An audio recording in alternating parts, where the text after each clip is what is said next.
What up, cappers, gamblers, punters, hustlers, low baggers? Wild card week is here. It is NFL playoff time. Thank you for watching Odds.com. Here with our NFL expert, Rob Bebenek, and the great cappers in the chat, ready to attack the playoffs. Rob, you finished off week 17 with a 9-win, 8-loss week. Not bad, plus 0.27 units. You lost a Hunt prop by a half yard. We'll go over everything, but you had a strong year. 97 wins, 81 losses, 54.5%, plus 4.39 units. ROI plus 2.47%. Average line minus 114. And playoffs are a real nice place to add units to that record. How are you this evening, my man? And what did you think of week 17? Not too bad, Jimmy. I'm doing all right. Week 17 was frustrating. There was a few that I just missed. I thought it was going to be better than it was. It looked better than it was. And it's just a little disappointed to only go 9-8. Happy to be in the plus, but still thought it could go better. Like you said, though, it's playoff time. Time to add it. I'm excited for Sunday. Even though the Niners season is done, it's still football.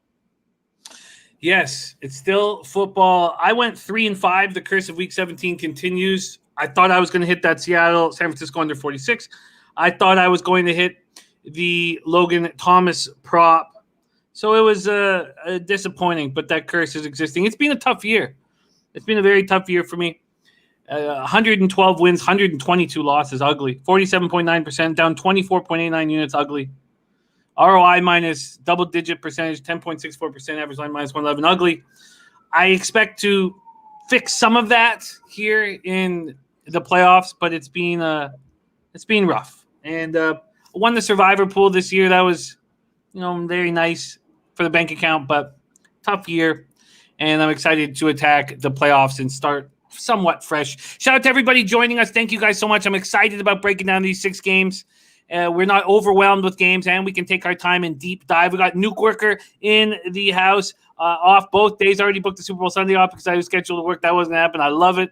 There's no funner day than Super Sunday. I wonder what it's going to be like when we can't have a big party at Bebsie's place, but we'll work our way through everything. JT in the house, Mr. Fun Monk, Nate Dogg. I now follow Nate Dogg on Twitter. We have 2 Nate Doggs. We have Nate Dogg and Nate Dogg 420.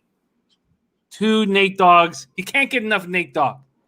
We have room for 4 more Nate Doggs. Easily. David Sharp on the Ravens -3. That will be a move I will make. I have yet to make it, but I will make it. And he's also on the Colts +7, which is a very, very exciting game here. And that's the first one on the docket. Gerald Jones ready to go. Jay-Z. We got Birdie in the house. Viper ready to go. Kamiko. We got the Czar. We got Slats 45, who also won his survivor pool. 2 of us. So great work there. Nice score for us. Christian Larson, Silent, ready to go. Bebsie NFL GOAT, says Silent. What a treat it is to roll with you guys. Let's get to work. I'm very, very excited about these playoff games and the opportunities that are here for us. I will be betting a future bet. I haven't bet it yet.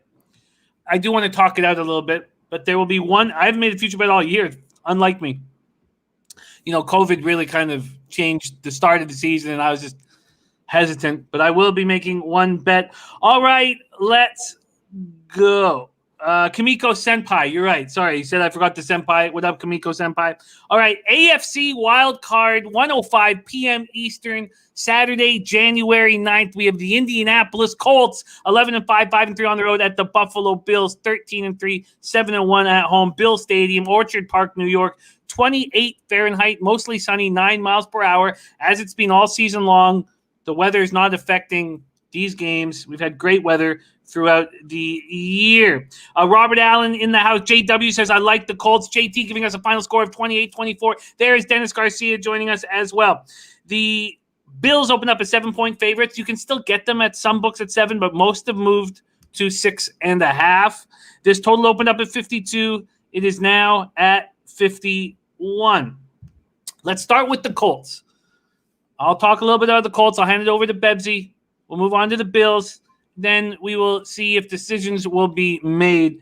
Colts are coming off 28-14 win over Jacksonville week 17. The game was sort of in doubt until later in the game. It wasn't a dominant performance by any means. Jonathan Taylor did have a dominant performance. So he rushed for 253 yards in the victory. He ran for 1,169 yards, 11 TDs on the season. Over the last 6 games, he's averaging 86.3 yards rushing, 4.4 yards per carry, and has scored 8 TDs.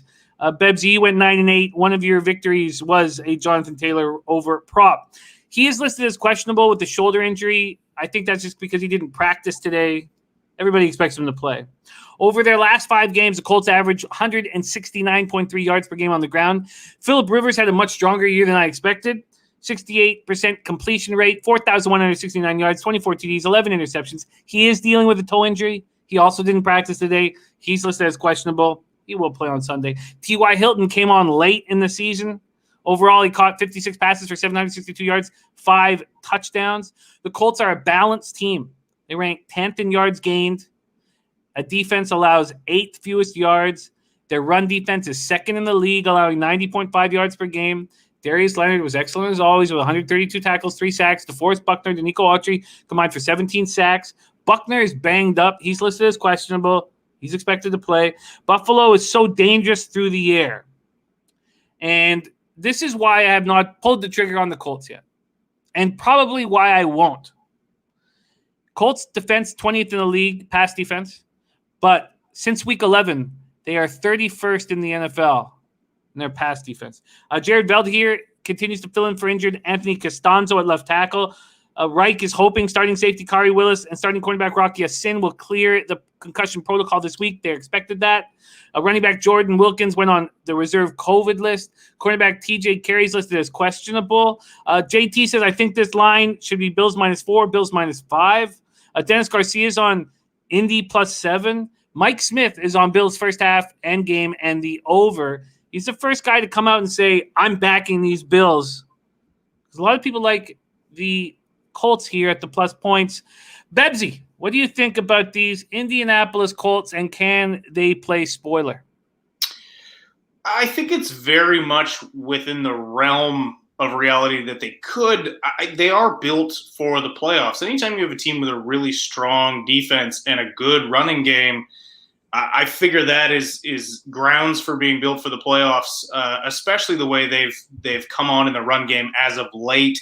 Finally, really riding Jonathan Taylor. They weren't early in the year. They were riding their run game, but less so with JT. He's been killing it. My biggest question mark with them is Phillip Rivers. And it's not just because Phillip Rivers is old. It's not just because Phillip Rivers is playing in the cold.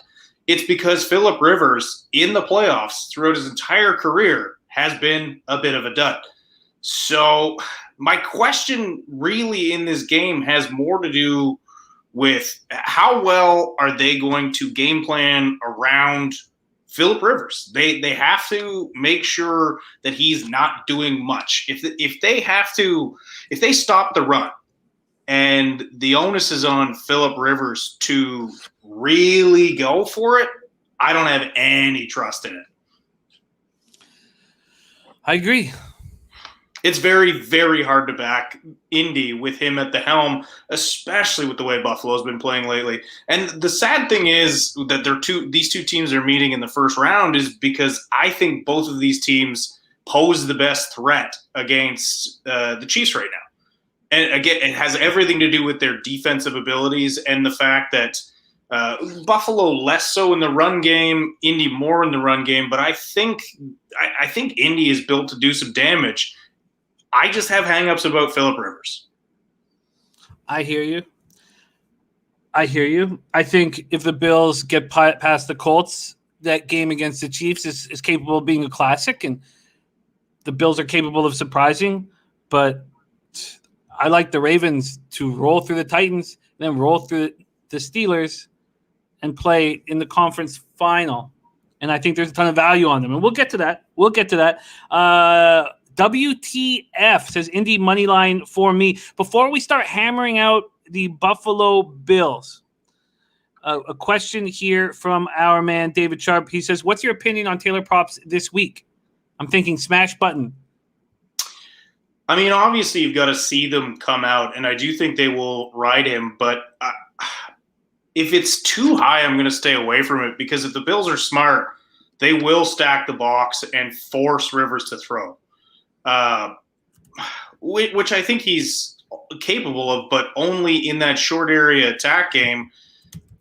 And you're really facing a stout defense and one that is good at taking away. Incredibly talented linebackers for Buffalo. Indy is a team that is built for the playoffs, but this is a really tough first week, especially playing in Buffalo. I get a lot of people in the chat mentioning Frank Reich going back to Buffalo. Is it a factor? Isn't it a factor? I don't know. I really don't. I don't know how much stock I'm going to put into that. It's not like I don't know. I don't see that being a huge factor. If you do, great. Bills team totals at 29.5. I'm with JT. I have a lean towards the over. Phillip Rivers playing outside in the cold is enough for me to maybe just take the Bills team total over. Let's talk about these Bills here. What a season. They tied their franchise record 13-3 season. They've won 6 in a row for the first time since 2004, and that could easily be 10 in a row had the Hail Murray not have happened. They're the first team to close a season winning 3 straight by 25 points or more since the 1996 Green Bay Packers, who went on to win the Super Bowl. Buffalo joined the 2012 Patriots in becoming just the second time since 1991 to top 20 first downs in each of their 16 regular season games. Buffalo broke their franchise record with 501 points. Now, they haven't won a postseason game since 1995, third longest active drought in the NFL. They put a giant exclamation point on the season in a 56-26 beatdown of the Dolphins. Bill starters played the entire first half and were up 28-6 at the break. Josh Allen was excellent this season, 69.2%. 4,544 yards, 37 TDs, 10 interceptions. He also ran for 421 yards and 8 touchdowns. Wide receiver Stephon Diggs became Buffalo's first player to lead the NFL in catches and yards receiving. He's listed as questionable to go. Became Buffalo's first player. I hope I said that right. Became Buffalo's first player to lead the NFL in catches and yards receiving. Is expected to play. He's expected to play. Cole Beasley missed Week 17 with a knee injury. He did not practice Tuesday or today. Wide receiver Isaiah McKenzie did a nice job replacing him. He caught 6 passes for 65 yards, 2 touchdowns, returned a punt, 84 yards for a touchdown. He's listed as questionable with an ankle injury, but he is expected to play. Devin Singletary rushed for 687 yards, 2 touchdowns. Zach Moss ran for 481 yards, 4 touchdowns. Singletary fumbled once all year. Moss didn't fumble. Bills defense had 11 players with multiple sacks, led by Mario Addison, defensive end, and linebacker A.J. Klein with 5 each. It's cornerbacks around Neal, tight end Reggie Gilliam are listed as questionable, but this is a healthy team other than Cole Beasley being out. So, decision time. Talk to me about how dangerous this Bill squad is, and what do you plan to do gambling-wise in this game? Well, I mean, this it's no secret that the Bills team is dangerous. Stephon Diggs, all season long, has added a total different element to this team that we haven't seen in the past. He's opened this up. He's given Allen a true number 1 target.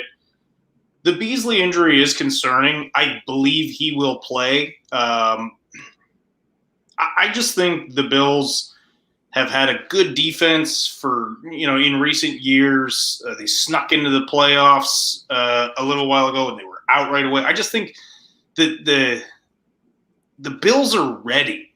The problem is this is an extremely tough matchup. And I'm kind of with Dennis Garcia on this in that I don't trust Rivers. I just think 7 is too many. So I'm certainly leaning towards taking the points with Indy, but I believe the Bills win this game. And what do you think of this total that's sitting at 51? It opened at 52. Well, I'm with you on that one, Jimmy. I do feel like this winds up being over in spite of how good both of these defenses are and the fact that they will be playing in Buffalo. I don't know what the weather is going to be like. I assume it's pretty cold, but not freezing. It's actually quite cold, 28 Fahrenheit. I don't know what that means in Canada. but there's very little wind, and it's a beautiful sunny day. Mike Smith says this Buffalo team can beat KC. I agree with Mike, and I really think the only two teams in the AFC that are capable of beating Indy are playing each other this weekend. I think Buffalo and Indy are both built to do some damage. Well, I'm going to make a move here. I'm going to take the Buffalo Bills. I hate the minus 125 juice. Hate it. Enough to make me not make the move. I can cheat the team total to 31.5 at plus 125. Might be a better spot, but I'm going to take the Buffalo Bills team total over 29.5. Buffalo Bills team total over 29.5 at minus 125. Are you making any moves here, Bebsie? I'm scared, Jimmy. I'm scared. Birdie says, I will argue the theory on the other side to the under. Two quarterbacks who struggle in big moments. I see them being protected, and I see run games being prevalent. I hear you, but we do need to see what Allen does in this kind of a situation. Nick B says, I'm laying -9 and counting my money. We've also seen Allen step up in primetime as of late. Now, I realize the playoffs are different, so I agree and I don't agree at the same time. This is a tough call. I really want to take Indy with the points. I believe Buffalo wins, Indy covers. I really do. I think this is going to be a great game. I think it's going to come down to the wire. I really like both. To be honest with you, I think I want to back whoever wins this game right to the end. Okay, so I'm on the Bills team total over 29.5. I think they put up points. Gas Station Sushi joining us. Great to see you, Gas. That is your AFC Wildcard Indianapolis Colts at Buffalo Bills breakdown. And we have no move from Bebsie. Is there going to be any props that you'll be looking out for? Yeah, well, I'm with David Sharp. I'm going to be obviously looking at that JT run prop. I'll be interested. The Devin Singletary props always wind up being very low because he splits, but I think with the spotlight on, they've gone to Singletary more because he's been a bit more reliable. So if that prop comes in low, which I believe it will, I'm going to hammer it. And Josh Allen, I'd be curious to see what his passing yards prop is, because we stated the most important stat in this game for me is the fact that the Colts pass defense is 31st in the league since week 11. Okay, so no move for Bebsie. I'm on the team total over for the Bills. Again, David Sharp saying, why not just take the over 31.5? Get that at plus 125. So I have a decision to make there. I mean, it feels like selling 2 points for 50 cents is a move that makes a lot of sense. Okay, we move on. 4:40 p.m. Eastern on Saturday. NFC Wildcard, LA Rams, 10-6, 4-4 on the road at Seattle Seahawks, 12-4, 7-1 at home. Lumen Field, Seattle, Washington, 45 Fahrenheit, mostly cloudy, 4 miles per hour. They're getting a ton of rain in the Pacific Northwest right now, but it won't be raining on Saturday. We have the Seahawks open up at -4.5. They're now -4. It's funny. I swear I thought I saw 5s at one point. Did that not get to 5? No. Very interesting. We'll start with the Rams. Defense allowed the fewest points, total yards passing, touchdown passes, and first downs in the league this season. They're a very dangerous, very strong defense. On Sunday, the defense outscored the Cardinals by themselves. Now, part of it was that Winnipeg Blue Bomber Streveler was under center and not Kyler Murray. There is a quarterback controversy in LA. John Wolford replacing an injured Jared Goff in Week 17, was 22 of 38 for 231 yards, 0 touchdowns, 1 interception. He also ran 6 times for 56 yards. He looked bad out the gate, but he started looking better and better. He's the only quarterback in NFL history to pass for at least 200 yards, rush for at least 50 in his NFL debut. Goff hasn't been ruled out for Saturday's wildcard matchup, but it looks like he's not going to be able to get clearance from the doctors at this point. Even if he clears, a lot of people are calling on Wolford to remain at the helm. If Goff is announced out and the betting public moves Seattle to 6 or 6.5, I'm not saying that he's worth that many points, but if Seattle takes a ton of heat here in the next few days before kickoff, I will back Wolford and the Rams. And I completely understand why there's a quarterback controversy. And if you could get rid of Goff somehow in the offseason and start next year paying your quarterback $850,000 a year and he's decent, well, we saw what Seattle and San Francisco did in 2013 with Kaepernick and Russell Wilson getting $850,000 and $750,000 respectively. They had $20 extra million to put a football team together. Now, that's a lot of ifs. So Goff completed 67% of his passes for 3,952 yards, 20 touchdowns, 13 interceptions, and he had weapons. Cooper Kupp, 92 passes for 974 yards, 3 touchdowns.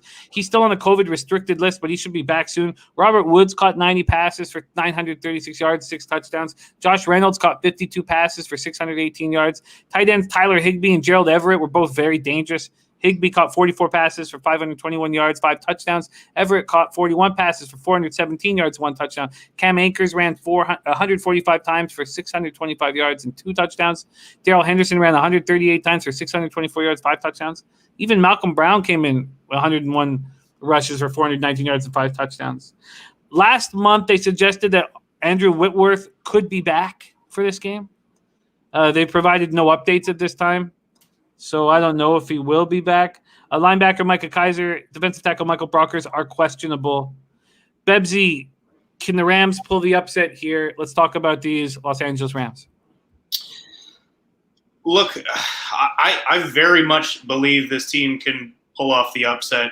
Again, the matchup here with Aaron Donald inside creating all kinds of havoc, they have proven to be able to shut down this Seattle offense. And that seems to, over the course of this season, have been easier and easier. But with a guy like Ramsey, who we've talked about this twice already this year, Ramsey is capable of covering DK one-on-one.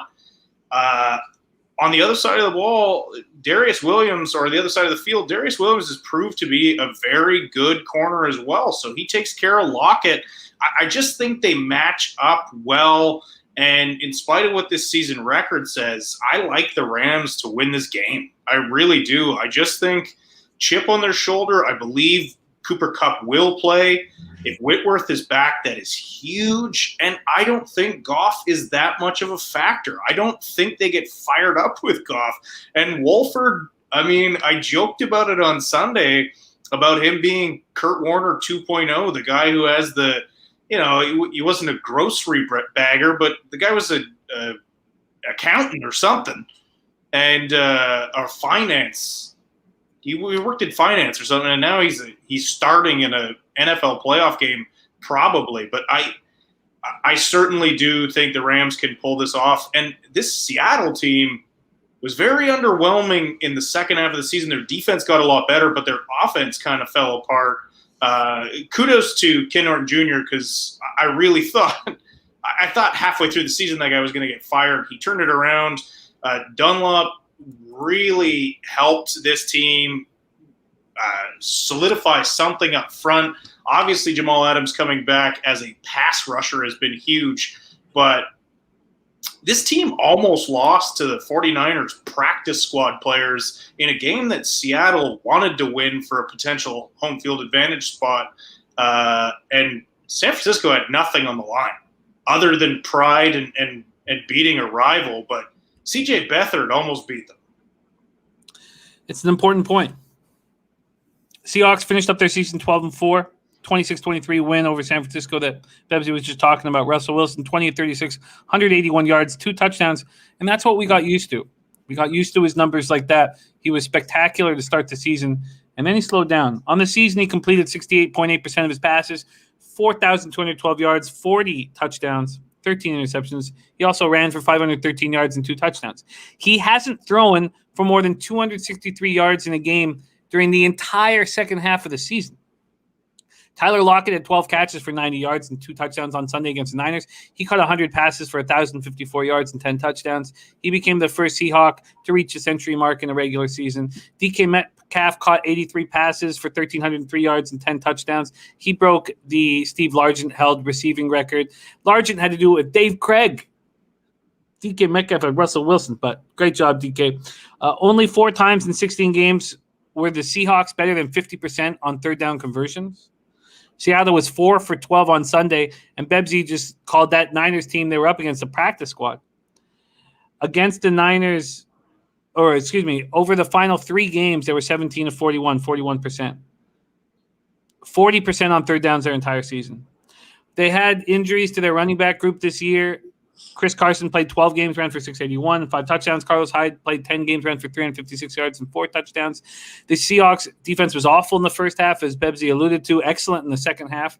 If it wasn't for that late touchdown, 23 seconds left on Sunday by the Niners that cost Bebsie and I the under, the Seahawks would have held each of their final 6 opponents to under 20 points. Defensive tackle, so these are some big points here. Defensive tackle Jaron Reed suffered an oblique injury Sunday. Reed's second on the team with 6.5 sacks. And he's hurting.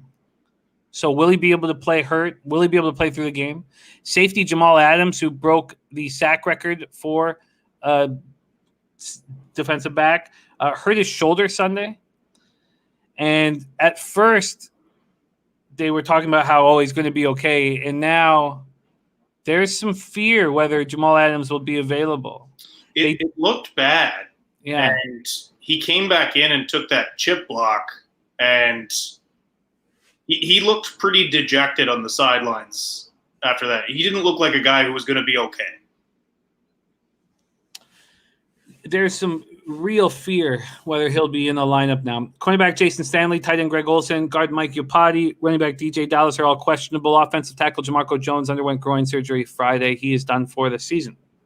So, talk to me about the Seahawks, and then when you do that, if you could circle back and answer this question from Jay-Z, there's film on Wolford now. Can Carroll put up a defense to stop this guy? So start with the Seahawks and then answer the question from Jay-Z. Okay. Well, look, obviously the Seahawks have been a very consistent team all year. They've been one of the most consistent teams in the NFL over the last decade. But where they've been inconsistent is their defense got stronger, their offense got weaker, and I don't know why. They didn't really lose anyone. I guess they had some injuries along the O-line. They lost Carson and Hyde, but they came back, and nothing really changed. And in watching Russell Wilson last week, Russell Wilson's never been a real speed demon, but he did look a step slower than normal. And I don't know if that was just perception or what, but I don't know if Russ is 100% healthy. He obviously hasn't showed up on the injury report. He never misses games, but he just looked a little slower most of that game. So I just think matchup-wise, in the playoffs, against a defense that really matches up perfectly against you, it is a really, really tough spot for Seattle. I do think this will be a close game. I really think it'll be an under. I think it'll be a low-scoring game just because, look, both of these defenses have been playing well. Both of these offensives have not. And as far as JT's question about tape on Wolford, I don't know how much one game will give them. It gives them something. You're right. It's something to think about, but I personally like McVay to outcoach Pete Carroll in this one. So, yes, there is film on him. I don't know if it's a huge factor. I want there to be steam on the Seahawks. But I will wait for that to happen. I'm going to be very patient here. And yeah, Robert Allen, sorry, DK Metcalf was absolutely blanketed by Ramsey in both games this year. And actually, DK Metcalf was completely shut down by Akello Witherspoon of the 49ers, who has been a total bust, except for a few spots here and there. Except the last 3 games, he has balled out. And the difference is Akello Witherspoon is 6'3". He's not a thick guy like Ramsey, but even in college, DK Metcalf struggled against taller corners. Greedy Williams, when they met in college, when LSU played Ole Miss, he shut him down. So, yeah, as incredible as Metcalf has been, he has not played well against Jalen Ramsey. I will not bet the Rams with Goff under center. So Goff has to be announced out. Hopefully the Seahawks get bet more, and I will take the Rams. If Goff is under center, I won't take the Rams. I don't want anything to do with them. Is how I'm seeing this game. Bebsie, what do you think about this total at 42.5? I think it's an under. I really do. Neither of these teams, I think, will explode point-wise. Seattle, just because I've said several times now, the matchup isn't favorable, and their defense has played well. So I don't think with Goff or Wolford behind center, I don't think either team is going to put up a ton of points. And let's face it, it's a divisional matchup in the playoffs. These guys are going to be thumping each other. It's going to be a conservative game. Even at I think it's 42 and a half, somewhere around there. Even at that, I really think this is an underplay. I agree with you. I also think that we might be better off focusing on just the first half. Bebsie, it bit us in the last game. I fear if the Seahawks are behind, they're capable of putting up late points. Would the first half make you more comfortable than the full game? Yeah, that's a good look, Jimmy. The first half right now, 21s. Is it 21 straight, or can you get a hook? I'm only seeing 21s. Yeah. I don't want to have a total, and I don't want to have a bet. You know what I mean, Jimmy? Sorry. Sorry, I didn't mean to cut you off. But what I'm going to do is I'm going to take the first half under now and wait to see if the full game moves. I hear that. I do not, and this is something that Dennis Garcia and I talked about last year. The last thing you want to do is have a bet where there's 1 minute and 40 seconds left on the clock. Russell Wilson has the ball, and if he scores, you lose the bet. You don't want that. No. And so the under, you can be comfortable with the under if the Seahawks are ahead. If the Seahawks are down, I mean, maybe this is a perfect live betting situation. And the weather's going to be nice on Saturday. So, yes, I'm going to move on the first half under. First half under 21. And I'll see what I get when I go to bet it. But I locked that in tonight. Let's see what I'm getting here at Bet365 right now. 21 and no juice. So first half under 21, minus 110. And that is my plan. And Bebsie, you want the same thing? Can I time the line shop? Yes, sir. All right, let's do that. Total, first half. And we cashed on our first half under in Steelers-Browns this week. The under 21 at minus 105. There is a 21.5 at Bet Rivers at minus 112. That's juicy. That's nice. I imagine you want that one? Yes, sir. Okay, first half under 21.5, minus 112 at Bet Rivers. Nice book. All of you. Rivers been good to me this year. Sorry, what was that, Bebsie? Bet Rivers been good to me this year. It's a good book. It's a good book. Arthur Mead Jr. in the house. Thank you for joining us. Brady says, do you think the Rams can get the spread in this game? How do you see the Rams getting margin? I simply put, if Wolford's in, I'll bet the Rams, and I want more than 4. So that's how I'm going to handle it. All right, we are in business. That's the second game on Saturday's wildcard slate. Let's roll into game 3. Thank you all for watching us here on odds.com. The big wildcard show here right now. NFC wildcard, 8:15 p.m. Eastern. Tampa Bay Buccaneers, 11-5, 6-2 on the road to the Washington Football Club, 7-9, 3-5 at home. FedEx Field, Landover, Maryland, 32 Fahrenheit, clear, 7 miles per hour, cold in D.C. on Saturday night. We'll start with the Buccaneers, but let's take a look at the market here. Still on first half, so let's move over to full game. We have the Bucs open up as 9.5-point favorites at plus money.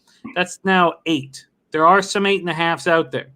Washington, Tampa Bay total opened up at 46.5. That's been bet down to 45, and now 44.5. Buccaneers broke their franchise record with 492 points this year. Brady completed 65.7% of his passes for 4,633 yards, 40 touchdowns, and 12 interceptions.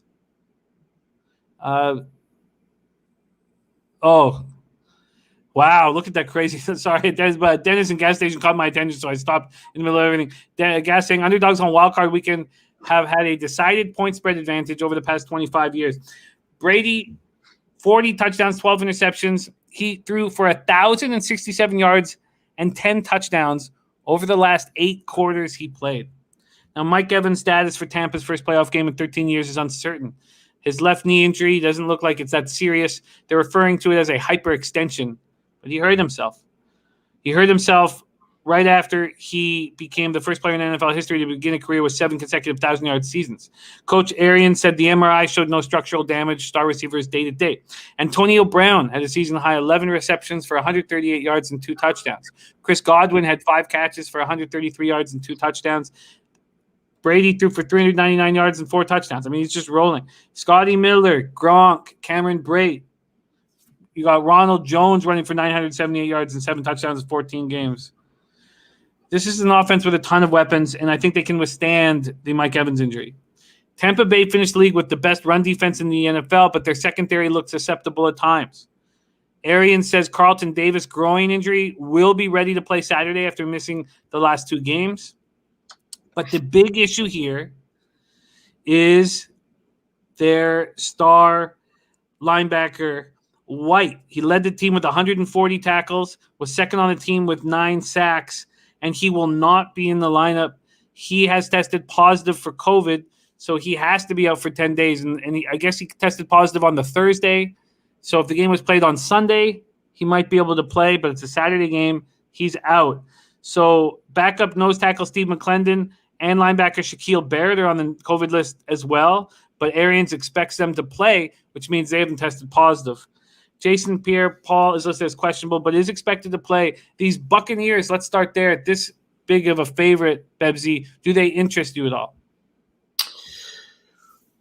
To be honest with you, look, the Bucs have been clicking as of late. Brady's been on fire with his gigantic arsenal of weapons. But look, Mike Evans, that's a big injury.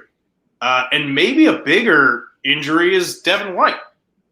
So this is a really tough spot for them, especially because the Bucs have not been good in primetime this year. So for that reason, I can't bet them. For me, it's Washington or nothing in this one. My problem with Washington, though, is how do you get yourself up after that Week 17 win? Because everybody knows that it was a garbage win. Everybody knows that, it looked like they were going to lose that game until Doug Peterson was like, no, we're not screwing this up. But this is a really tough spot for both teams. So, look, Brady throughout his career has struggled against upfront pressure. I mean, in the middle. He's not so bad at guys coming off the edge because he's so good at getting the ball out quickly. And Daron Payne and John Allen are great in the middle, but they're more run stuffers and space eaters than they are pass rushers. Their pass rushers obviously come off the edge. So as good as this Washington front seven is, they aren't built to stop Brady. I know that Chase Young said, I'm coming at you. And look, Chase Young is going to be a problem, and he's going to be tough to stop. But I do think this is too many points. For me, it's Washington or nothing, but I don't know if I have a lean here. I agree it's Washington or nothing, and I would like to bet Washington. But I also think that money's going to keep coming in on Tampa. Depending on where you shop, like Bet365 opened this at 7.5. It's now at 8.5. The betting public loves Brady. The betting public does love Brady, and rightfully so. I mean, the guy's obviously had a pretty solid career. As I just said, it is a very tough game for Washington to get up after that win, after the way they won that game. Because you can't feel good about that win if you're Washington. As much as you got to feel good about being in the playoffs, and you got to feel good about the Alex Smith story, the Ron Rivera story, all this positive energy. That's a hard thing to shake. That you won that game because the other team threw it. But they were winning. They were winning when that happened. I don't fully agree with you on this. I don't. Who cares for the Washington? They don't. I don't think they care how they won Week 17. The Giants fans care how they won Week 17. Not the Washington. Giants fans can fuck off. You're 6-10. Like, no, I agree. You don't have a right to complain. You're 6-10. You don't deserve to be in the playoffs. Don't act like Philly screwed you. You screwed you. You won 6 games out of 16. You're not a playoff team. Shut up. My problem is Washington knows that they probably should have lost that game. Yeah, I don't agree with that take. I don't. Who cares? They got in. Now they face the Buccaneers, and they can shock the world. I mean, there's a lot to be focused on here. I want to wait. I'm going to sit back and wait. I think that a 9 could be around. Bebsie, this total is going down fast. Dennis Garcia got it at 46.5. It's at 45 right now. Are you interested in this total at all, Bebsie? I'm not interested in it. If you gave me a free play, I'd go under, based solely on the way that the Bucs have played in primetime and the fact that Washington is not going to put up a ton of points. If Washington were to upset the Bucs and win this game, that's going to be a very low score. So, yeah. But I mean, again, they have been a functional offense under Alex Smith because they do have weapons. Logan Thomas has emerged as a very solid go-to tight end. Gibson has had a great season, and obviously Terry McLaurin is a fantastic wide receiver. So if they're healthy offensively, then yeah, they're functional. I think 45 is enough for me. Is it enough to take the under? Yeah. Tell me, talk to me about why you don't want the under right now. And I know that you take it as a free bet, so I know you're leaning towards it. But why? What's keeping you off betting it? The only thing that's keeping me off betting this game is the simple fact that if Washington doesn't show up, then Tom Brady and this incredible myriad of weapons will just eviscerate them. That's my problem. Do you think Washington's secondary can slow down Brady? Look, the fact of the matter is Brady's going to have to get the ball out quick, which he is more than capable of doing. It's less about this. It's got to be a short area passing game, and that makes me question the Bucs game plan, because we know Arians likes to air the ball out, but the problem is you're not going to have a ton of time to let these guys get downfield.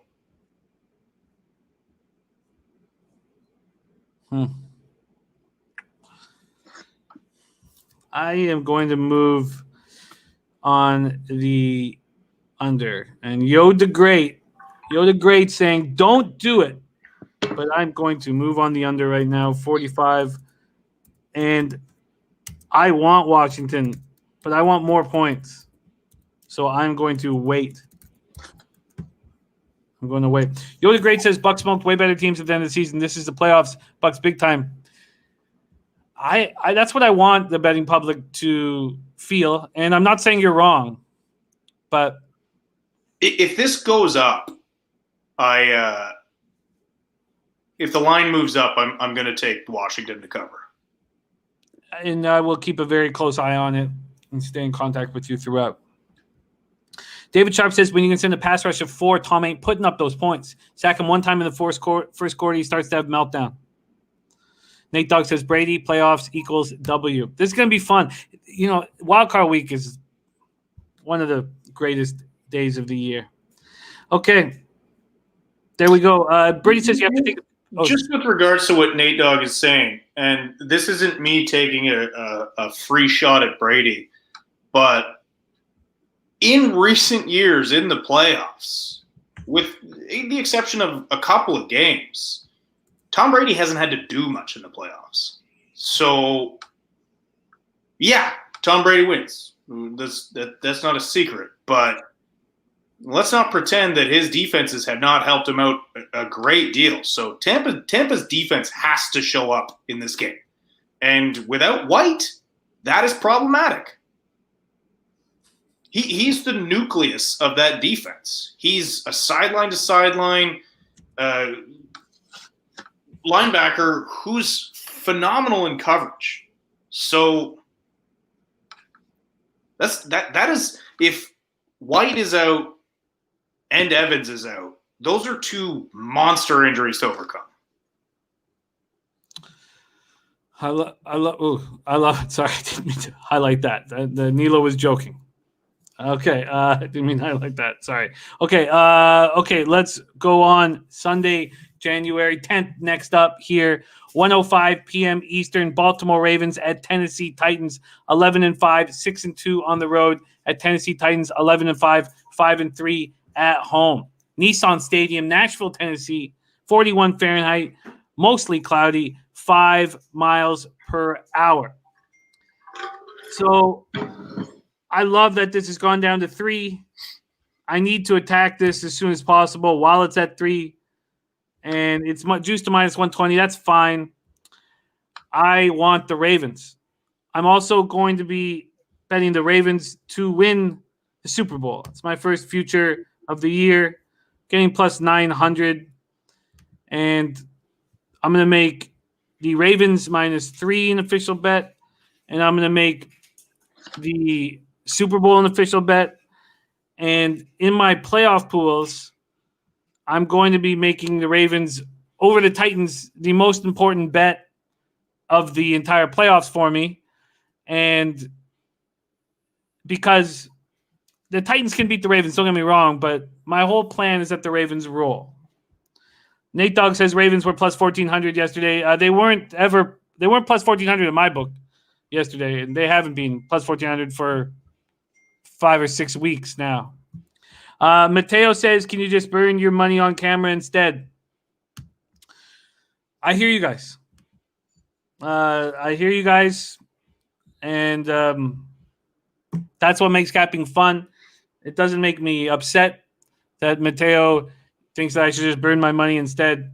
I think this Ravens team is extremely dangerous, and it's worth more than a 1-unit bet here at the Titans on Sunday at 1:05. Titans bounced the Ravens from the playoffs last season. The Ravens remember it very, very, very well. The Ravens had so much pressure on them. Now they have none. It was a 28-12 blowout. Derrick Henry ran for 195 yards. They played again this year. Henry ran for 133 yards, scored the game-winning touchdown in overtime. Lamar Jackson looking for his first playoff win. Now he gets a pressure-free situation to get it. He became the first quarterback in NFL history with 2 seasons of more than 1,000 rushing yards. He had a great season, 64.4% of his passes, 2,757 yards, 26 touchdowns, 9 interceptions. Marquise Brown caught 58 passes for 769 yards, 8 touchdowns, but it's Mark Andrews who is looked for. He also caught 58 passes, 701 yards, 7 touchdowns. On Sunday, they ran for a club record 404 yards, the 4th team since 1950 to pass 400 yards rushing. J.K. Dobbins is coming into his own, 160 yards, 2 touchdowns. He ran for 805 yards, 9 touchdowns this year. They have no significant new injuries. They expect to have Willie Snead and Ngakwe back. They expect to have Sam Koch back, their punter. And it's Jimmy Smith that we don't know if they will be back. And it's Patrick McCarry who's still out. This is a team that went through a ton of adversity this year and now has no pressure. And that's very dangerous. Bebsie, let's talk about the Ravens. Do you think this is nuts to make this move? And what do you think of their chances on Sunday? I get why it's enticing. I don't think you're nuts. I understand why you would want to do it. They are getting healthy. They are getting right. But there's 2 huge factors for me. And I completely disagree with you that there's no pressure. There will be pressure on Lamar Jackson in the playoffs until he wins a playoff game. Everything tightens up in the playoffs. No pun intended. The problem here is Lamar has been underwhelming in the playoffs. The struggles that they had early in the year is because this Titans defense sort of gave the blueprint on exactly how to stop them last year. And the other factor is, I've said this a bunch, Greg Roman, he's not imaginative enough. He has his scheme. He loves his RPOs, but if somebody figures it out, he's terrible at in-game changes. That's what bothered me about Greg Roman in San Francisco. That's what bothered me about Greg Roman in Buffalo. That's what bothers me about Greg Roman now. So for me, it's Titans or no play. And I would be very wary about I get why you're excited about Baltimore, and they have been great, and they kind of came in under the radar. I'll agree to that, but no pressure. I can't agree to that at all. Again, until Lamar Jackson wins a playoff game, that's all anyone's going to be talking about. And he's thinking about that. You know he is. He's been killed 2 years in a row for losing, for being one and done. Okay, would you admit there's less pressure? No, I won't. I won't admit there's less pressure at all. I will admit that they're coming in under the radar. That's it. Like last year, they were spotlighted because they dominated so much. I do think there are some more weapons around him. I agree with you about J.K. Dobbins. He has been getting stronger and stronger. I couldn't figure out why all year they weren't using him more. It looks good. And yeah, look, revenge game, it's tough to beat a team twice in the same season. I understand that 3 times in the same year. What's that? 3 times in the same year. That's what I was getting at. 3 times in the same year. They beating them in the playoffs, completely shutting them down. But again, this Titans team is another team that, look, they've got a lot of offensive weapons beyond just Henry, and Henry is on an absolute warpath right now. Yes, I agree. The Titans' defense is problematic. Yes, let's talk about these Titans right now and close with Bebsie and I in complete disagreement.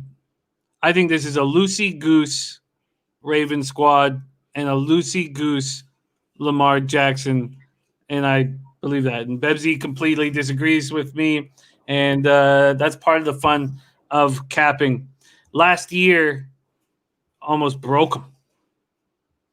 So this is a very all the adversity they went through. I think he's ready to bust out in a must-win game with the Titans against the Texans, where the Titans needed to win. They squeaked past them 41-38. Now, we've talked about how good Deshaun was this year, but that's nuts to me. Derrick Henry ran for 250 yards.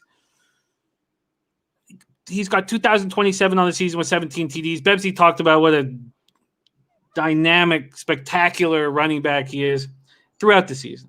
Tannehill completed 65.5% of his passes for 3,819 yards, 33 touchdowns, 7 interceptions, but didn't look so good as the year went on. But those are great numbers.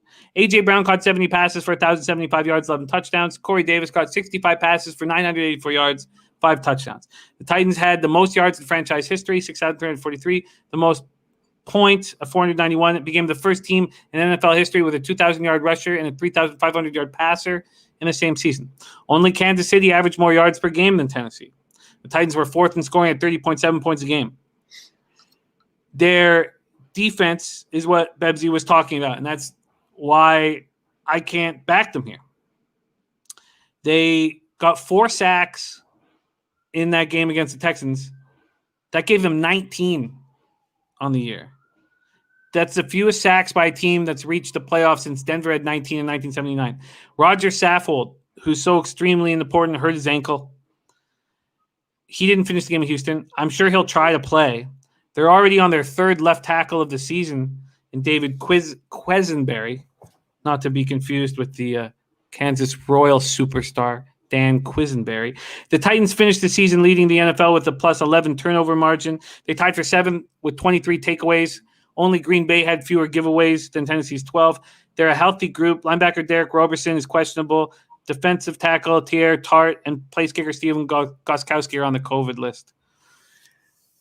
Bebsie, talk to me about the Titans. Talk to me about the Titans defense and let us know how you'll be attacking this game. I mean, what can I say that you haven't already said, Jimmy? You're absolutely right.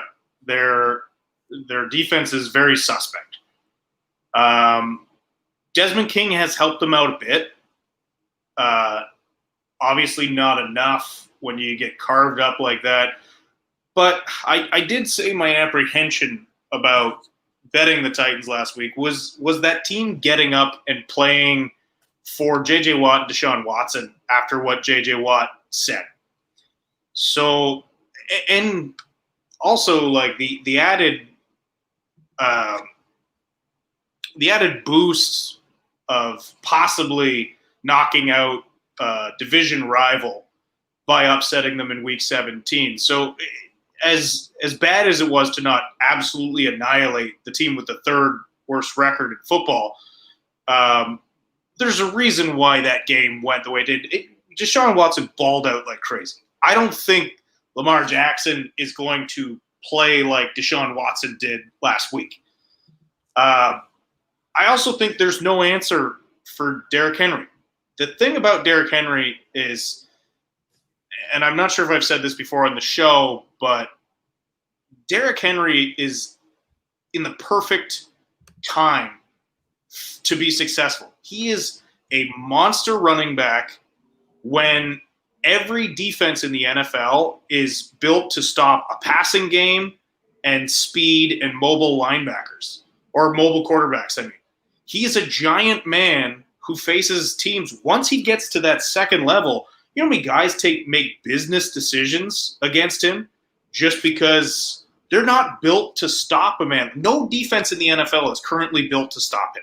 Even the Ravens, who are a very solid defense. And Patrick Queen's a great rookie linebacker, and they have Calais Campbell. There's still nobody who's really built to face a man of that size. There's nobody who can stop a big back right now because every defense is built to stop speed. Now, on top of that, you have A.J. Brown, who is an absolute freak.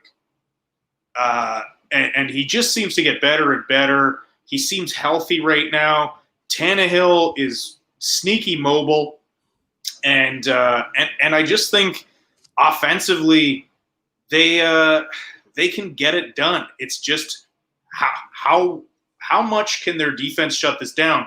And we saw last season that this Titans defense really showed the blueprint of the league on how to stop this Ravens offense.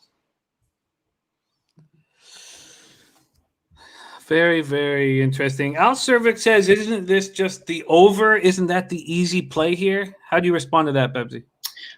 Yes, Al. Everything points to over, except the fact that, look, the Ravens' offense has not been what they are in the regular season, in the playoffs for the last 2 seasons. So, like I said before, like Dennis Garcia is saying in the chat, until Lamar and this Ravens offense shows they can do it in the playoffs, it's really hard to bet that. So it's sitting at 55.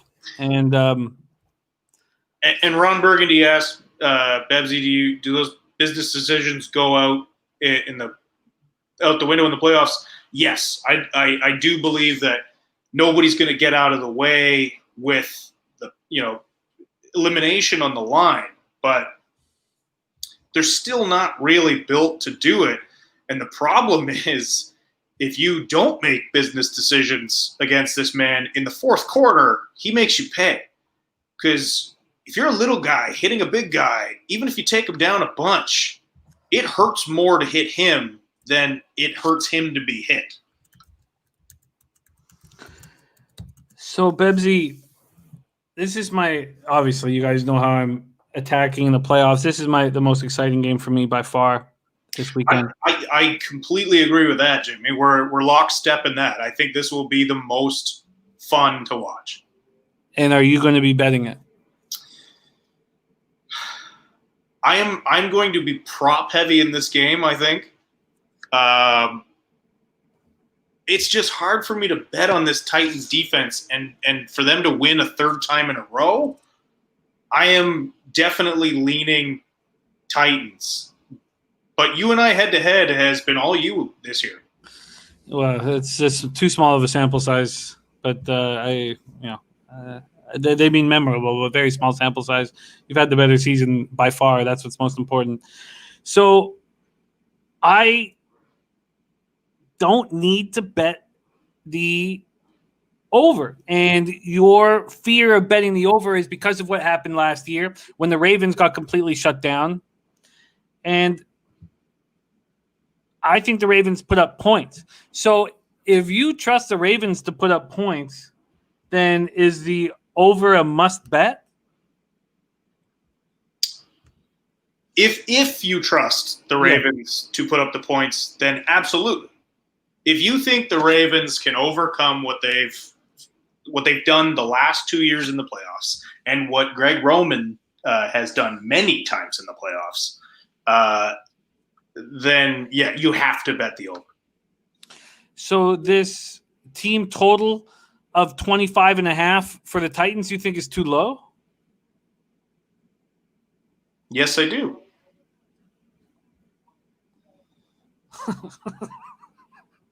Okay. So do you want to bet it? Yeah. I don't mean to walk you into this.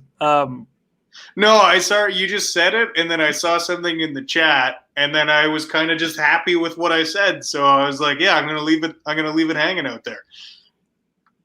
So you want the Titans team total over 25.5? Let me see what it is at FanDuel. See if I can get you off of this minus 120 juice that I don't want any of us to have to deal with. Minus 120 on all team totals. That's how Bet365 made that woman the top 10 richest women in the world. Let's go here. Football. Let's see what we can get you. Let's get you something under that ridiculous juice. The team total. Oh, I don't even know if it's available. Oh, yes, it is. The team total 29.5 minus 1. Oh, sorry. You are the home team. It's at 26. So would you rather have 25.5 at minus 120 or 26 at minus 110. 25.5 is not a crucial number. No. Yeah, I think I'd rather take the 26. I agree with that. Okay, so Bebsie's on the board with Titans team total over. So do you think there's any chance? Now, I know you're betting this Titans, so it does go against your angle here. And sorry I'm hammering this game so hard, but do you think there's any chance that the Ravens can shut down the Titans offensively and that the Titans struggle to get points? Do you think, I don't know if it'd be a red zone breakdown or whatever it is, or do you think if the Titans are down, like we've seen them before, down 20 or 25 points and they roar back late, do you think that the Titans are going to put up 20 plus points? It's the chances are over 90% that they put up over 20 points. I do, just because you see how much Derrick Henry wears defenses down. It sucks hitting a guy like that for a full 60 minutes. It does.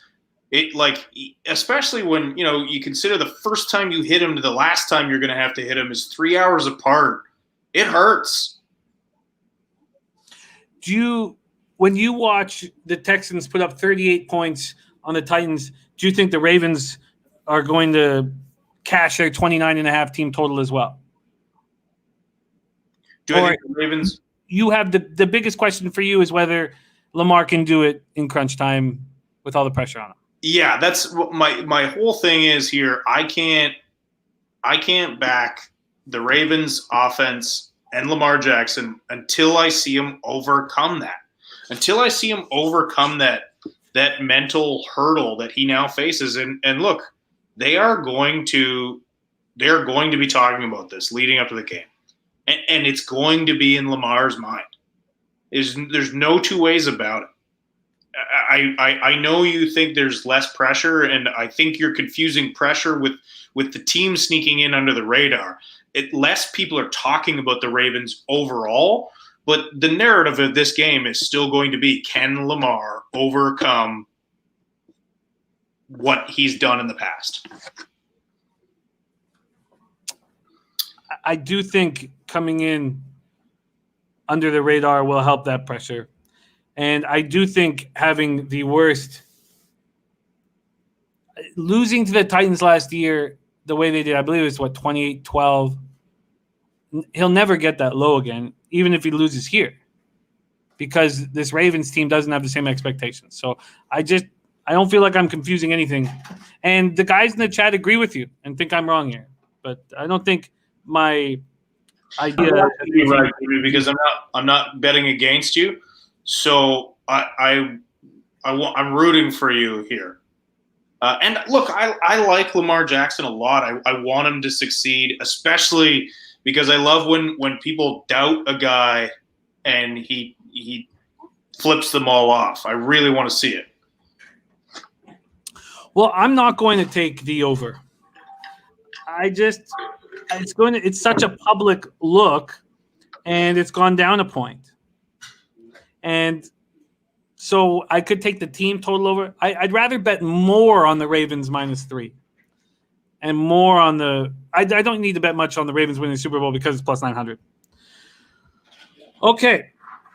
That was extremely enjoyable, and that was a lot of fun, Bebsie. Okay, Ravens. I'm on Ravens -3. I'm on Ravens to win the Super Bowl. Bebsie's on the team total over 26 for the Titans. And that's where we leave it. That's where we're gonna leave it. I'm not gonna mess with this total. It's just gonna be such a public play, and it scares me. Ron Walsick says, "Let's ride Jackson over rushing props." Can you talk about the props that you want to attack in this game? If I set Derrick Henry's rush yards at 105.5. Would you take the over? You would? Yeah. Lamar Jackson, if I set his rush props at 79.5, you would take the under? Yeah, I think his rush props I can't see them being that high. When he was so close to getting 1,000 yards again this weekend, which was an extremely easy bet, I thought, and he crushed it because they set it 30 yards below what he needed to get the 1,000.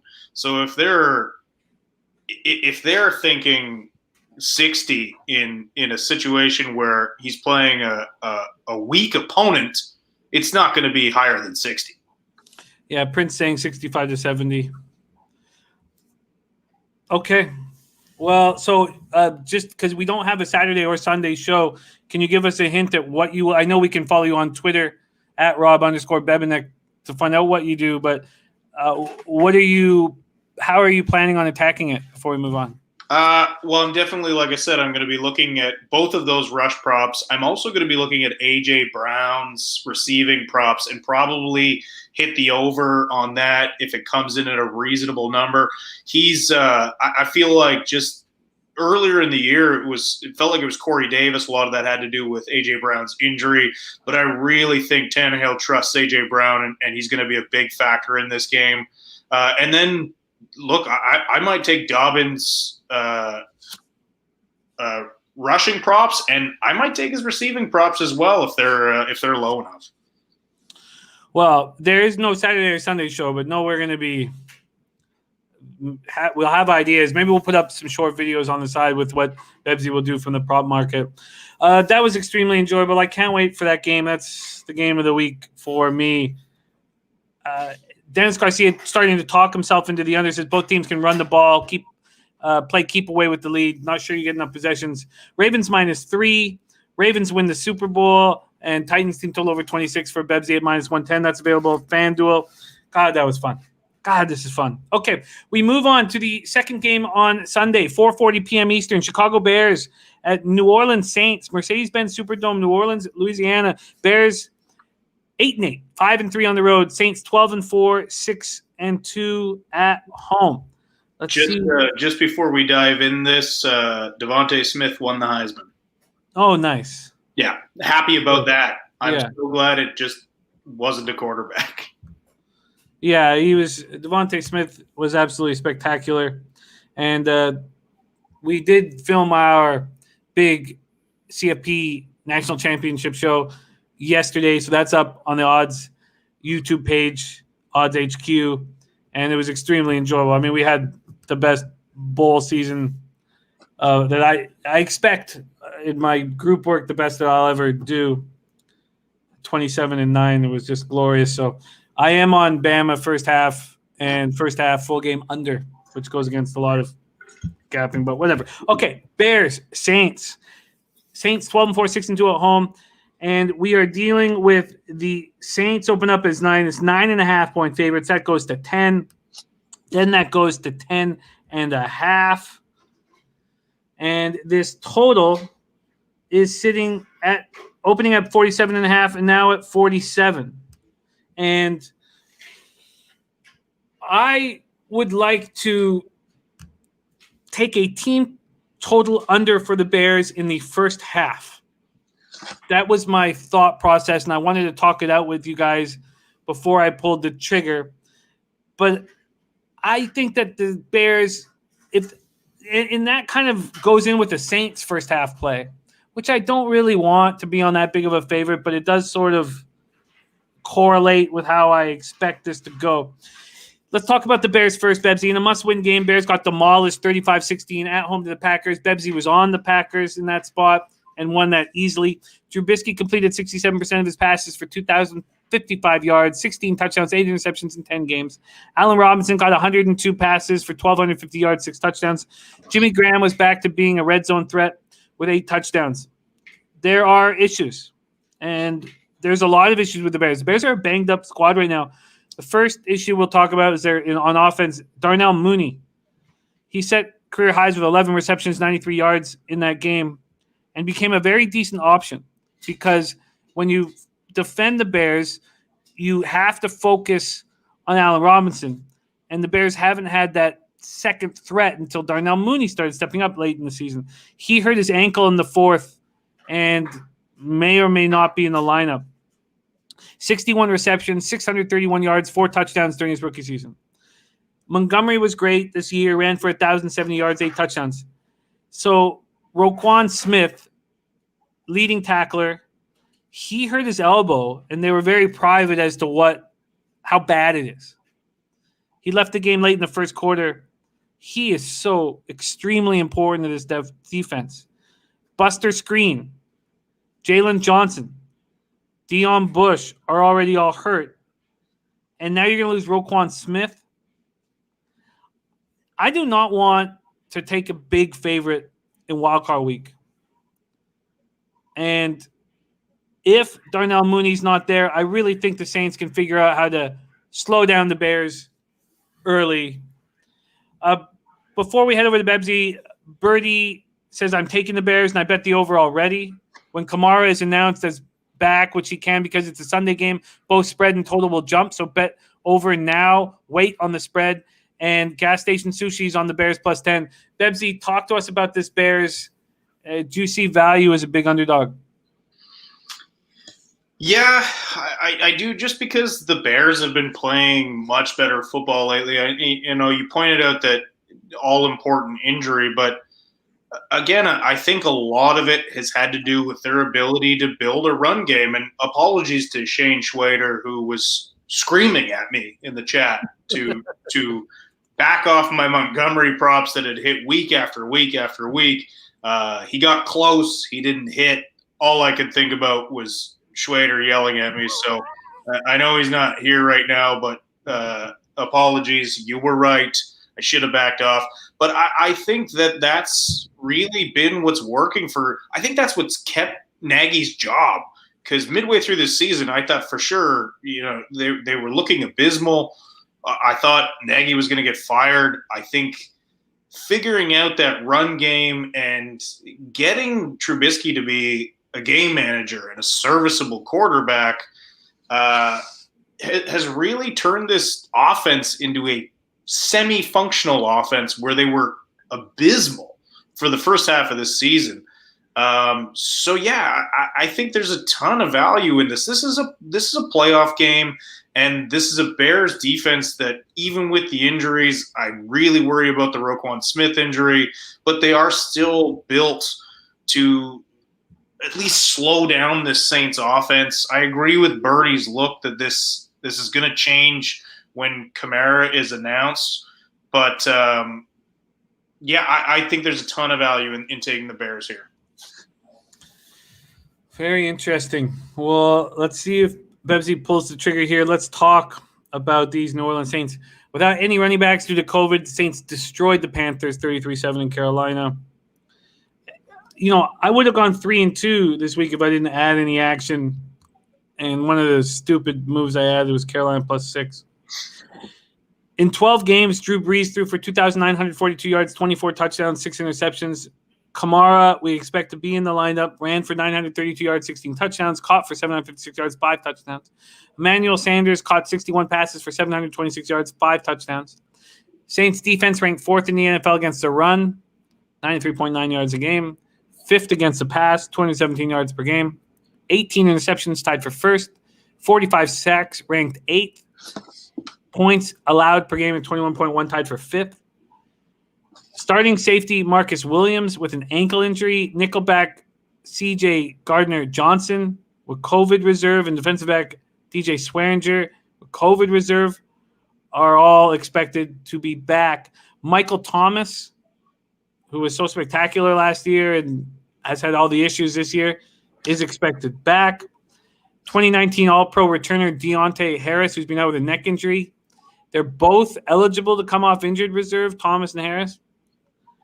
Latavius Murray is expected to be back as well. It's not clear whether Marcus Williams, who's missed the last 2 games with an ankle injury, will be ready. Receiver Traquan Smith is not eligible to come off injured reserve until second game. So, extremely interesting, Bebsie. Are you going to move on the Bears plus 10.5? And what do you think of this total at 47? I'm not going to move on it yet because I think you could get even more value. I think the public will be heavy on the Saints, and I do think it'll move a bit when Kamara is announced in. So I'm going to sit back and wait. I also think this is a sneaky over. I really think both of these teams seem to hit their overs a lot. And I wonder if it's just low because the Saints defense, in theory, should be able to shut down this Bears offense and vice versa. I don't know. Am I crazy to think this is an over thing? No, absolutely not. A lot of the cappers are talking about that. JT on that. There's a lot of guys that I was reading were on that. And I think this over moves up. Birdie as well on the over. And that's what he was saying. He was saying when Kamara's announced. Says bet the over now. Yeah, well, I think I'm going to. I think I'm going to join the Birdman on this one and JT. Chicago Bears team total in the first half is very low. 7.5. The Bears team total for the first half is 7.5? Yeah.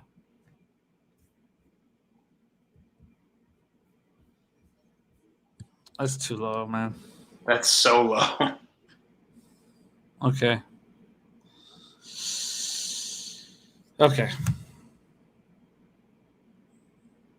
Wow. Okay. I don't know. I mean, of course, I wasn't going to get a 9.5, but all right, Bebsie, is there anything you want to make official? Yeah, I'm gonna take the over in this one. All right, let's line chop for Bebsie here in the total, full game total, and a 47.5 is available at BetMGM, DraftKings, and FanDuel, and BetRivers. DraftKings has the lowest juice at minus 112, so let's get Bebsie that. So Bebsie is on the under 47.5 at minus 112 from DraftKings. Arthur Mead Jr. says they're begging you to take the first half team total over for the Bears. They really are. That's scary low, and it makes me worry about the full game over. Well, in saying that, Bebsie, you expect the Bears to help out. Sure. The team total for the Saints is 29.5. The team total for the Bears is at 17.5 right now, and it's heavily juiced to the under. Do you think the Bears go over 17.5? I don't. I think they're certainly going to struggle.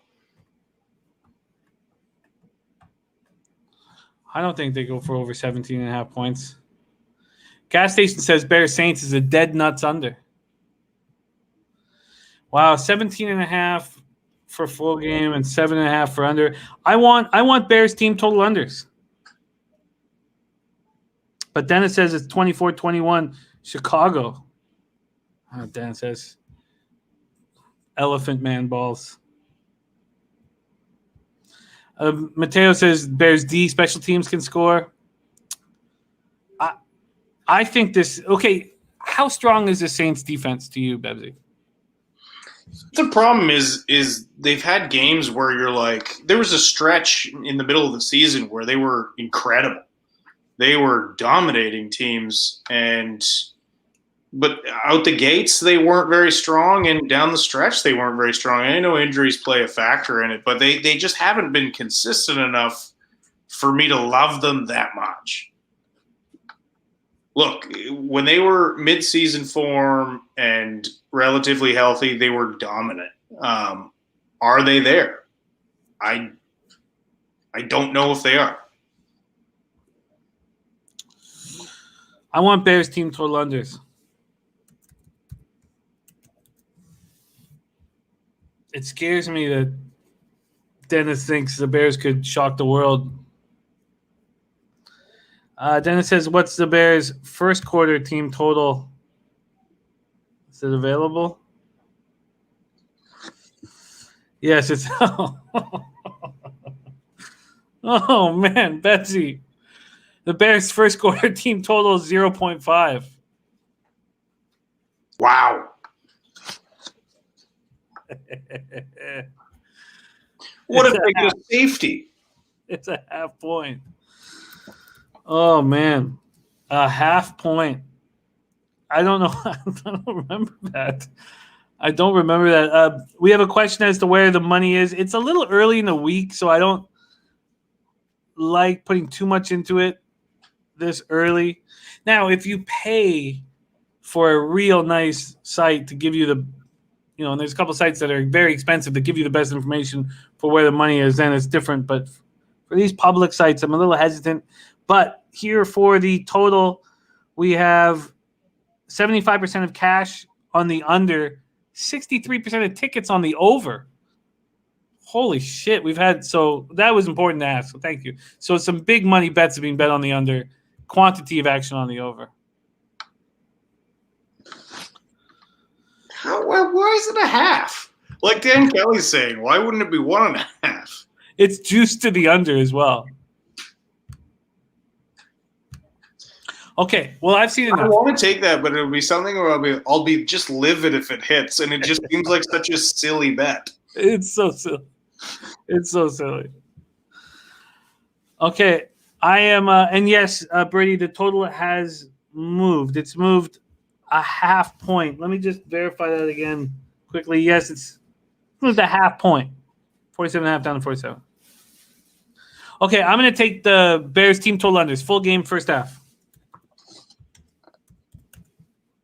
Take first quarter, too. No, I can't. I can't. Okay, Bebsie, you're on the under.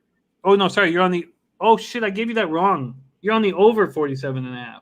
Total. Yeah. Sorry, I screwed that up when I was doing that. The over 47.5, you can get minus 105 juice. Minus 105 at BetMGM and FanDuel. So I'll give you FanDuel. Over 47.5. My fault. That was a over 47.5 minus 105 at FanDuel. But the indicator books are that it's going down. Okay. We move on. Nate Dogg says he won that bet with the Jets 8 weeks in a row, that first quarter bet. Yeah, it's beauty. Okay, the final game on tonight's show and our wild card schedule. 8:15 p.m. Eastern. Browns 11-5, 5-3 on the road at the Steelers. 12-4, 7-1 at home. Heinz Field, Pittsburgh, Pennsylvania. 30 Fahrenheit on Sunday night. Mostly cloudy. 4 miles per hour. This is the kind of game that you would love to have a weekend show to break it down because COVID is really taking a shot here at this game and put us in a tough situation. And it's sad for the Browns fans who've waited so desperately and waited so long to get into this situation. And now Newkirk says Browns have placed 17 players on their COVID reserve list over the last 2 weeks. 10 of those players still remain on the list, including Joe Bitonio and Kadero Hodge, who were added today. Yes, I did spend some time trying to figure out what exactly was going on. Let's look at the books first. I got Bet365 up. They have the Steelers are 6-point favorites in this total at 47.5. Let's start. Slat says Browns barely beat Steelers subs and their coaches out. Got Steelers at -4, best bet. Now up to -6. Newkirk says no bet until Sunday for me. David Sharp says no coach is a big deal. Dan Kelly says Olivier Vernon out. Pittsburgh team total over. Let's start with the Browns. So positive COVID-19 tests have knocked out Stefanski, Pro Bowl guard Joe Bitonio, wide receiver Kadero Hodge, and 2 assistant coaches. Stefanski will be replaced by special teams coordinator Mike Pfeiffer. The Browns will have to make other adjustments. So tight ends coach Drew Petzing and defensive back coach Jeff Howard are also out. Pfeiffer is from Cleveland. He spent several years on Minnesota staff with Stefanski, and he was the interim coach for one game in 2016 when Mike Zimmer had eye surgery. With Stefanski out, coordinator Alex Van Pelt will assume play calling duties. So they have 8 rotational players and 5 coaches on the COVID-19 list, and I guess that's been added to 10, is what Nuke Worker was saying. And then we come off this must-win game where they squeaked past the Steelers team playing backups. Now, COVID had completely disrupted their preparations and their schedule. So they were without 6 players last week, including star cornerback Denzel Ward.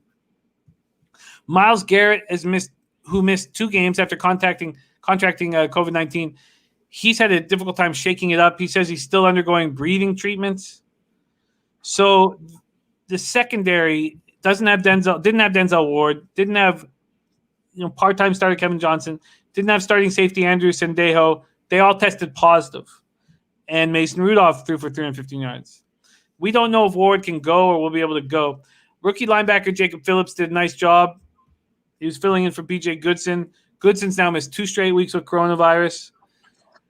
So that's the bad news. And then Olivier Vernon rupturing an Achilles tendon after 9 sacks. Heartbreaking. Donovan Peoples-Jones, who is very dangerous as a punt returner, he's in concussion protocol. The Browns have lost 17 straight at Heinz Field. They haven't won there since 2003. Mayfield completed 62.8% of his passes for 3,563 yards, 26 touchdowns, 8 interceptions. He was good this year. Nick Chubb ran for 1,067 yards, 12 touchdowns. He was great. This year, Kareem Hunt ran for 841 yards, 6 touchdowns, and kicked 0 women in the face. Jarvis Landry caught 72 passes for 840 yards, 3 touchdowns. No one else caught more than the 46 that tight end Austin Hooper's caught. Scott Carter says Browns cover. Bebsie, what do you do with this mess that's the Cleveland Browns? Well, I would just like to point out that on the Sunday show, I did say, because they had done all those tests early in the morning, I did say those will turn to positives at night, and they did. And I don't know how you can back the Browns here at all. Their coach, who's been so important to them in helping them, turn this franchise around this year, has been ruled out. This Browns team, who had more players on Sunday than they will next week, facing a Steelers team that will have starters back, barely beat the backups for the Steelers. I think this goes right back to the way it's been for years with the Steelers beating up on the Browns. The Steelers know how to be in the playoffs. The Browns do not. This is just Steelers smash. And Mateo, this is like the 7th time you've wrote, seriously, y'all think that this fake virus is real? What are you talking about? You think this is the most incredibly pulled off elaborate hoax of all time? You think 192 countries around the world are all in on this? You think players are teams are just dropping their players as a hoax? Are you joking? Because if you've tried it like 7 times and it's a shitty joke. You think it's 100% fake? We don't need to get into this that debate here. We don't need to get into that debate here. But if it is fake, they pulled a good one on us. Unbelievable hoax job then. So let's talk about these Steelers here before we decide to bet them heavily. So the question of whether the Steelers can withstand season-ending injuries to Devin Bush, Bud Dupree, and Robert Spillane still exists. They've lost 4 or 5.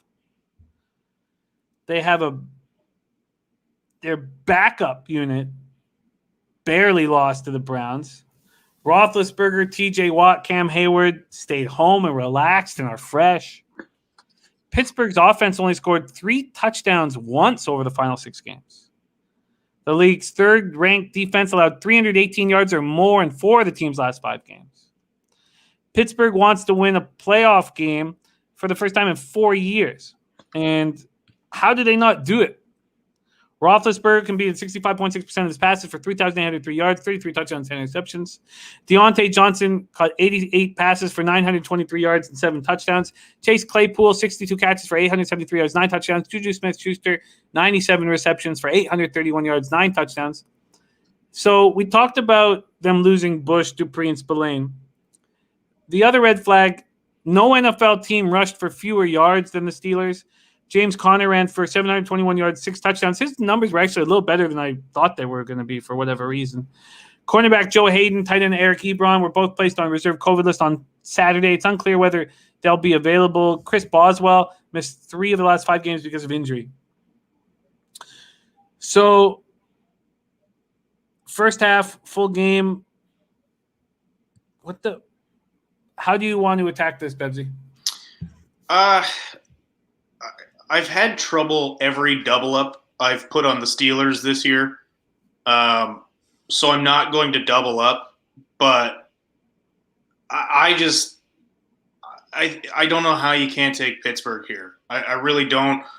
Somebody pointed out, who was it? Scott Carter. It's the NFL. Why is the line under 7?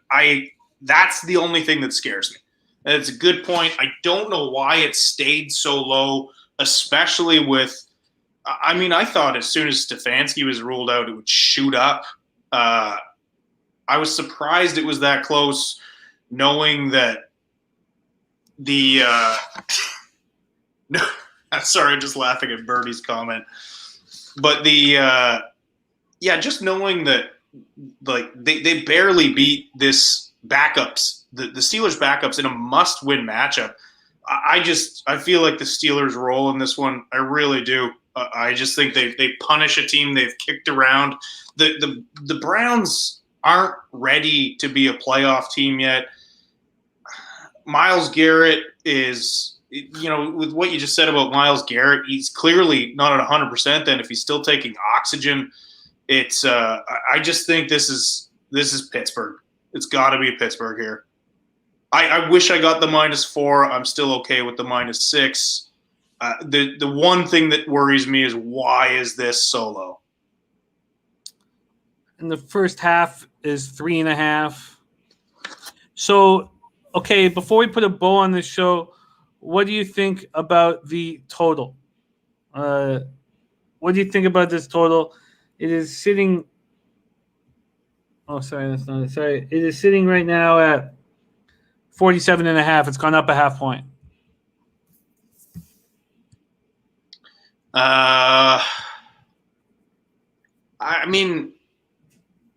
I just wonder. I wonder who's playing and who's not before I want to bet this total. But I still, it's weird. I feel bullish on the spread, but the total I think changes depending on who's in, who's out. I will definitely still be looking at rush props and another possible double up on the Browns running backs because I don't know.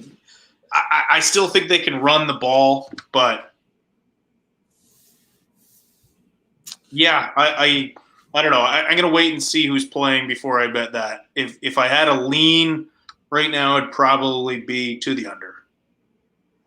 Browns team totals at 20.5, heavily juiced to the under. Yeah, this is a really tough spot for the Browns. So tough. How do they get over that 20.5 points without their coaching staff set up? Yeah, it's not just Stefanski. It's two of the assistant coaches are out as well. Okay. Very public play here, but I don't see how the Browns handle this.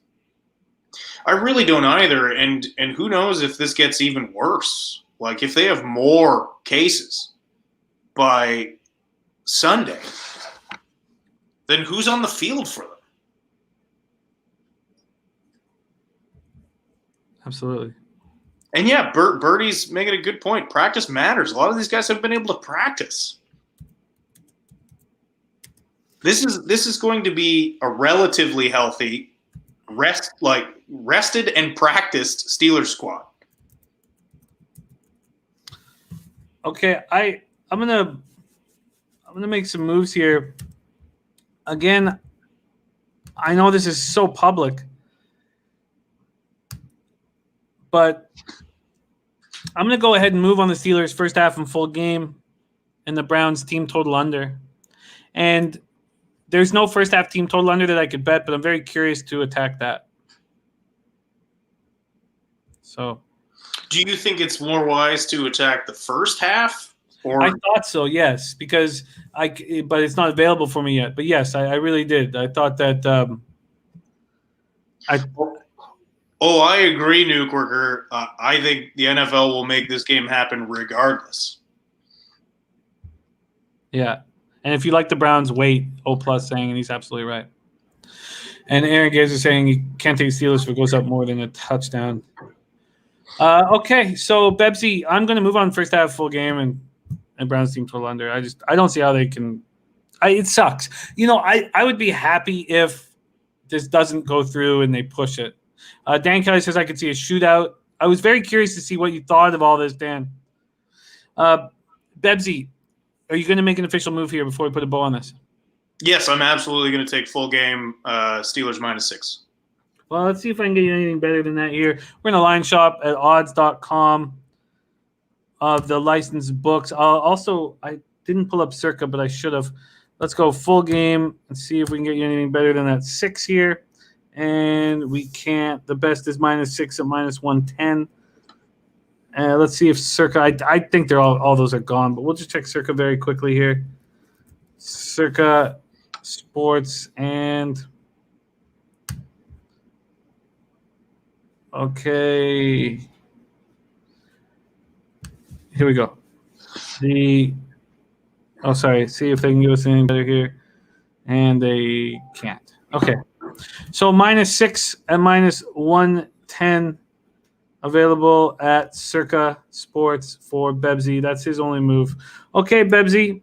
Ooh, Nate Dogg. Oh, that you're talking first half, Nate Dogg? Yeah. I thought you got them at full game somehow. Bebsie Steelers -6 -110 at Circa. All right. My best bet on Wildcard Week is Baltimore Ravens -3. Let's go over Bebsie's action and hear what his best bet is. So I'm on the Bills team total over 29.5. I'm on the Bebsie and I are both on the first half under 21 in Rams Seahawks. I'm on the under 45 in Tampa Bay Washington, and I'm going to make a move on Washington, but I'm going to wait. I'm on the Ravens -3, and I'm making a move on the Ravens to win the Super Bowl, +900. And Bebsie's on the Titans team total over 26. Vincent Czar, thank you for the very kind words, my friend. And Tim Iglinski says Titans can just as easily blow them out. And it's interesting. We talked about that total in that game, that polarizing total that seems like such an easy over. It's open at 55, down to 54, and we have most of the cash on the under, most of the tickets on the over, which means big boy bets were placed on that under. Then I'm taking Bears team total unders. Full game first half. And we laughed at the first quarter total for the Bears, 0.5 points. Bebsie's on the over 47.5 at -105 at FanDuel. Then Bebsie's on the Steelers -6 at Circa. And I'm going to move on the Steelers first half, full game in the Browns team total under. And Bebsie, best bet time. Take it away. My best bet has to be the Steelers at -6. I just feel too good about that. I'm jealous of the guys that got the -4, got in on it early. But, yeah, I love that. I'm probably going to add Indy at some point, be it tonight, be it before Sunday. But, yeah, that I don't know. I just think Bills win, Indy's covering. But, yeah, best bet right now has got to be the Steelers. Steelers is best bet. We will be back here next Tuesday to break down the next round, which will be extremely enjoyable. And then for the conference finals and the Super Bowl, we have some new shows and new things that we're going to be implementing that we will tell you guys all about. There you have it. Bebsie, Wildcard Week, baby. Bebsie, 97-81 on the year. 54.5%, up 4.39 units. ROI plus 2.47%. Average line -114. It's been good. Let's make it great, Bebsie. Any last words before we put a bow on this? Just much love for joining us as always, guys. Sorry we won't see you Sunday, but I will be tweeting out my props action if you are interested in that. But as always, much love. Thank you guys for joining us. You guys are the best. Yeah, it is so much fun capping with everybody here. So much fun. Al Cervic, JT, Birdie, Christian Larson, JW, Ramon Scott, CMAC, O+, Nate Dogg, Nuke Worker, Brooklyn Funk Project, Aaron Gaza, Susie Easton, WTF, Fap win. Fap win says best bet, hit Chubb rushing props, anytime touchdown. Chubb and more Chubb. And he says whack it till it hurts. That's a little different, but still important. Dan Kelly, Matthew Capelli, Tim Aglinski. Thank you guys, man. David Sharp, Vincent Czar. It's a treat to roll with you guys. Prince of the City, Arthur Meade Jr., Dennis Garcia, Chris Brady, Ron Burgundy, JT. All right, Bebsie, let's have a giant playoffs. Hat on backwards. Undefeated playoffs. Let's shoot for undefeated. Perfect. Well, the longer we cap, the smaller amount of games like we did for the Bulls, our units went through the roof. So let's keep that going. On behalf of Rob Bebenek, myself, and everybody at odds.com, thank you guys so much for watching. Let's have a giant weekend. Let's get paid in full.